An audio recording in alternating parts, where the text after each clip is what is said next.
la pédocriminalité, c'est encore un des grands tabous de la presse officielle.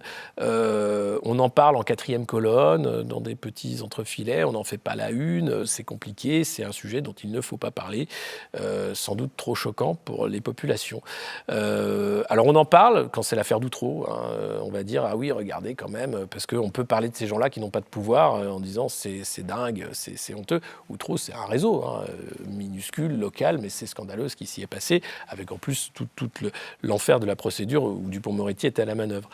Mais quand vous regardez l'affaire Epstein, Jeffrey Epstein, c'est ce milliardaire américain qui était à la tête du plus gros réseau pédocriminel du monde, puisqu'il organisait sur son île, qui s'appelait Pedo Island quasiment, qui était Little St. James, le vrai nom de l'île, à New York dans sa mansion, mais aussi à Paris, où il vivait plusieurs mois de l'année en France, des soirées, alors des dîners tout à fait officiels, et puis il y avait tout ce qui se passait avec de jeunes filles mineures qu'il payait pour le masser, plus toutes les autres qui étaient là pour le service de ses invités.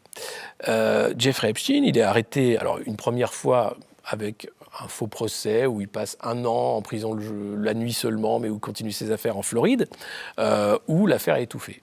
C'est pas grave. Et où après ça, vous avez certains qui prennent leur distance avec Epstein et d'autres qui continuent de le voir comme si c'était un ami. C'est le cas des Clinton, c'est le cas de Bill Gates, c'est le cas de plein d'officiels qui continuent de voir Jeffrey Epstein après sa première condamnation pour pédocriminalité. Donc ils savent. Il n'y a même pas de doute. Arrive la seconde condamnation où il est arrêté à son retour de France. Et là, il est mis en prison et on commence à comprendre l'ampleur de ce qui s'est passé, l'ampleur politique également, avec le profil des invités. Vous avez Ehud Barak, un ancien Premier ministre israélien, vous avez Clinton, un ancien président des États-Unis, vous avez Bill Gates, j'en parlais, mais vous avez aussi tout ce qu'il a pu placer d'argent au MIT et dans différentes écoles pour passer pour le bon Jeffrey Epstein, qui était un défenseur des arts et de la culture. Et qu'est-ce qui se passe ? Il se suicide en prison un soir où les caméras ne marchent pas, où les gardes n'ont pas fait de ronde et où il était seul dans sa cellule. Alors que c'était un des détenus les plus surveillés des États-Unis pour ce qu'il avait fait. On n'en parle plus. Très bien, mais ça continue. Parce qu'il y a Ghislaine Maxwell, qui était son amie, qui organisait le recrutement des jeunes filles, qui participait aussi. Elle est en fuite. Elle avait une fondation pour la protection des océans qui s'appelait Terramar, qui n'existait pas en fait. C'était une coquille vide qui lui permettait de travailler avec l'ONU et de passer pour quelqu'un de bien là aussi et de voyager dans le monde entier. Et du jour au lendemain, elle ferme le truc. Et puis vous avez sur le volet français Jean-Luc Brunel, patron d'agence de mannequins, qui était le recruteur en fait français de la branche du réseau Epstein, puisqu'on parle de réseau là en l'occurrence. Jean-Luc Brunel est en fuite également, ses avocats défendent, parlent d'un scandale, que leur client n'y est pour rien. Lui, il passait son temps entre Paris, New York et Tel Aviv, et il avait un principe de recrutement pour ramener des jeunes filles dans ces soirées, dans ce réseau. Il est arrêté, il va en prison. Il se suicide en prison. Mais dis donc. Et la seule qui n'est pas suicidée en prison, c'est Ghislaine Maxwell. Elle a parlé, elle a payé pour ne pas être suicidée sans doute, et surtout pour ne pas avoir à dire publiquement qui étaient les clients de ce réseau. Mais vous croyez qu'aujourd'hui, la presse enquête H24 sur qui sont les clients de ce réseau, qui sont eux en liberté, qui ont profité des largesses de Jeffrey Epstein, qui ont payé pour profiter de ce réseau pédocriminel, qui savent très bien. Enfin, il y avait le Little Black Book où tous les noms étaient listés. Alors, ce n'était pas seulement des noms de clients, c'était tous les gens que Jeffrey Epstein voulait connaître ou connaissait. Donc, c'est beaucoup plus large, mais il y a certains noms qui font écho à d'autres affaires. Et en France, il y avait des noms. Il y a des noms en France, il y a des noms. Vous avez beaucoup de noms de la noblesse, beaucoup de sociétés de chasse, et vous avez un patron de chaîne d'hôtels de luxe qui avait fait un anniversaire. Enfin, c'est documenté. Donc, on peut recouper ces informations. C'est pas très compliqué. Vous savez qui étaient les amis de Jeffrey Epstein. Jack Lang a avoué avoir dîné avec Jeffrey Epstein et avoir même bénéficié d'un don de 15 000 € pour un film sur sa carrière. Enfin bref, donc les liens étaient là, profonds. Et Jack Lang, c'est pas la première fois qu'il apparaît dans une affaire proche de réseaux pédocriminels, puisqu'il y avait l'affaire du Coral, qui est là encore un réseau qui a existé. Donc les réseaux existent. Il ne faut pas se voiler la face. Il ne faut pas croire que c'est des loups solitaires. Il y en a, évidemment, mais vous avez une organisation. Zandvoort, qui a été un des plus gros réseaux démantelés en Europe, où c'était aux Pays-Bas, où vous aviez un lieu de distribution de matériel pédopornographique et de films, c'est le cas. En France, vous avez l'affaire Abello, incroyable. Abello, personne n'en parle non plus. Le mec est photographe, il a une boîte qui s'appelle Photobest. Tous les clients de Photobest, vous avez tous les partis politiques quasiment, les boîtes de conseil, que des grosses boîtes du CAC 40. Sa boutique est miteuse au fond du 20e arrondissement. Et le mec allait tous les ans en Indonésie ou en Malaisie pour faire ses films, payer les gamins des rues, et personne n'avait inquiété. Il se fait arrêter il y a de ça 2 ans, là encore, suicide en prison. Disons, les prisons sont vraiment pas très sûres. Ouais, quand même. Et c'est des gens qui ont des trucs à dire. Et bizarrement, quand la presse parle de l'affaire Abello, elle parle d'un retraité français qui était donc pédotouriste. Elle ne parle pas de quelqu'un qui n'était pas retraité, qui avait une boîte de photographie, qui travaillait avec des boîtes du CAC 40 et qui passait quand même quelque temps. Alors, est-ce qu'il a servi à faire du compromat pour les services ? Est-ce qu'il était utilisé comme l'a été potentiellement Epstein, ce qu'a dit un ancien... du renseignement israélien, évidemment, il filme tout. C'est pas pour son plaisir. Alors peut-être, c'est des tarés, mais pas seulement. Donc sur l'affaire Epstein, ce qui a été trouvé dans les coffres, je pense, peut faire sauter l'ordre international tel qu'il est aujourd'hui. Et c'est pour ça qu'on n'en parle plus de l'affaire Epstein. Et c'est pour ça que les médias n'en parlent pas non plus ? Déjà, il y a la peur d'en parler parce que si vous arrivez à vous suicider en prison, vous pouvez très bien vous suicider chez vous. C'est encore plus pratique. Donc... Est-ce qu'il y avait un lien entre les Maxwell et les services secrets israéliens ? Alors, sur l'affaire Maxwell, oui. Enfin, c'est documenté, là encore, sur le père Maxwell, le père de Ghislaine Maxwell, qui aurait été un agent, enfin, qui avait un empire médiatique qui était en faillite, d'ailleurs, à l'époque.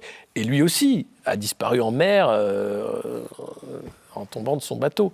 Donc, les ramifications de cette affaire sont proprement exceptionnelles.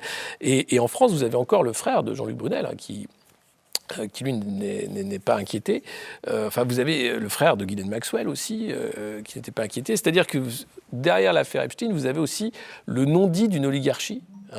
Ghislaine Maxwell, qui était une invitée d'honneur du mariage de la fille Clinton. Donc ces gens-là sont d'une hypocrisie sans nom. Ils savent très bien à qui ils ont affaire quand, après la première condamnation, ils l'invitent aux soirées ou qu'ils vont sur l'île. Bill Gates, son divorce n'y est pas pour rien. Si sa femme le quitte, c'est aussi pour cette affaire-là. Et lui continue à être là avec un pouvoir incroyable et à expliquer qu'il est là pour le bien de l'humanité. Mais bordel, quand est-ce qu'on se réveille ? Est-ce que vous pouvez nous parler de Mimi Marchand ? Mimi Marchand, c'est autre chose. Alors, ce n'est pas les réseaux pédocriminels. Elle a couvert. Elle a couvert des affaires pédocriminelles, notamment... Qui est-elle déjà, peut-être Alors, Michèle Marchand, c'est la papesse de la presse People en France.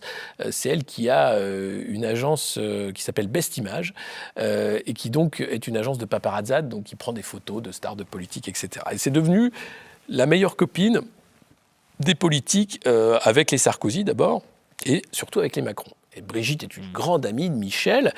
Mimi Marchand, avant cette carrière dans la photo, elle a fait carrière dans la nuit parisienne et elle et son mari tenaient un lieu qui s'appelait le Garage, qui distribuait à peu près toute la coke au tout Paris. Et elle avait été notamment arrêtée pour... pas la coke, mais je crois que c'était le cannabis à l'époque, et elle a fait de la prison, où elle a rencontré d'ailleurs Xavier Niel, qui était lui en prison pour proxénétisme à l'époque, Xavier Niel, qui est maintenant le patron de Free et d'Iliade. Et donc, Mimi Marchand, c'est quelqu'un qui était... soit elle a travaillé avec la police pour l'information, enfin une sorte d'indic sur le VAD, donc elle a pu s'en sortir comme ça, soit elle a suffisamment de dossiers sur tout le monde pour pas être emmerdée. Et quand Macron arrive au pouvoir, elle est comme ça dans le bureau, à la première élection, dans le bureau du président de la République, comme ça, à dire on a gagné.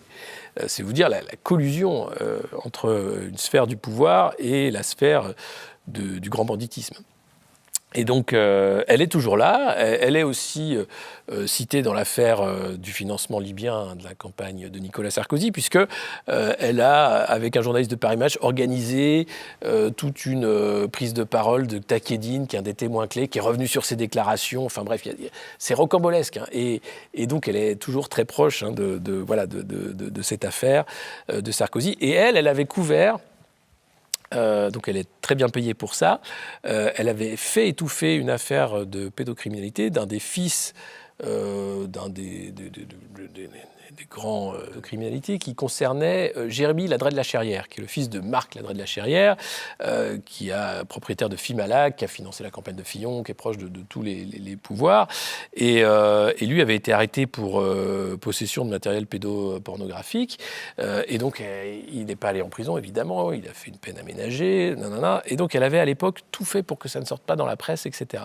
Bon, il se trouve que Jérémy a replongé. Là, cette fois-ci, il est en tôle. C'est son ex-femme qui a porté plainte. Le mec est un grand malade. Mais à l'époque, Mimi Marchand avait été payée pour faire en sorte que cette affaire n'éclate pas dans la presse. Donc voilà, c'est le pouvoir qu'elle peut avoir sur cette sphère politico-médiatique où finalement on choisit de quoi on parle et parfois on peut payer pour qu'on ne parle pas d'une chose ou d'une autre. Comment vous expliquez que finalement ce sont ces gens-là qui arrivent au pouvoir? Comment vous expliquez que des personnalités avec ce genre de problèmes finalement psychiques, on peut dire, ou de maladies puissent arriver à des postes de responsabilité? C'est les réseaux d'argent, enfin j'en parlais tout à l'heure, c'est-à-dire que la plutocratie, puisqu'on n'est pas vraiment en démocratie, on est à un moment où c'est l'argent qui fait foi, qui fait le candidat, qui fait le média, qui fait tout, permet de choisir ce type de personnalités aussi, qui sont à la fois manipulables, puisqu'il y a des tiroirs, hein, donc on peut les faire tomber à un moment ou à un autre, qui sont aussi... d'un certain profil, puisqu'elles vivent déjà dans un monde où il y a cette idée du pouvoir, hein, de couper de la réalité d'une certaine façon. Et puis la cooptation, tout simplement, de dire ça ne pose pas de problème. Enfin, l'affaire Epstein est symbolique. Cette personne aurait dû être éjectée même des cercles oligarchiques. Il y était encore totalement invité. Il y avait entièrement sa place après sa condamnation en Floride.